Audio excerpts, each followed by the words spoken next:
I'm Robb O'Hagan, and here's a tip from my new book, Extreme You.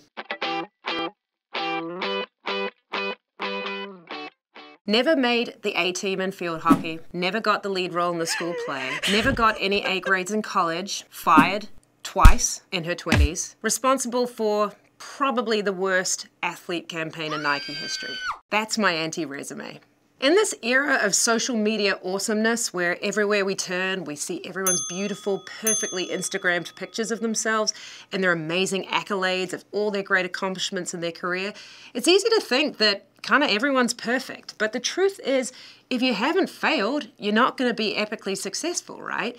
And that's where an anti-resume comes in. That's where it tells the truth of the really interesting things that developed you in much more interesting ways. When I was writing Extreme You, I got to interview 25 people, some of the most accomplished people on the planet, and I heard some of the most glorious anti-resumes you can imagine. Let's take the failed professional baseball player who went on to be the White House chef, the person who was a stay-at-home mom who just didn't fit in with the mold of all the other moms, and actually used that to go on to become a national correspondent for the Today Show. Then there's the aspiring sports anchor who so nearly got kicked out of college and went on to be one of the lead anchors for ESPN. Every one of those was an awesome anti-resume. So what can you do? First of all, take a look at your LinkedIn profile.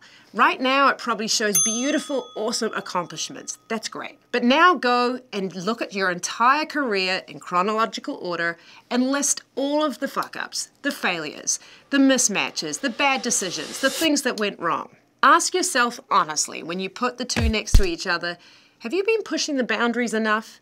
Have you really been taking risks? Have you really had epic fails? Have you really grown from them? If not, man up, go take some risks and build your anti-resume. Because your anti-resume is probably a bigger predictor of your future success. That was a tip from my new book, Extreme You. It's coming out on April 4th, available everywhere great books are sold. So get a copy, become the most awesome extreme version of yourself.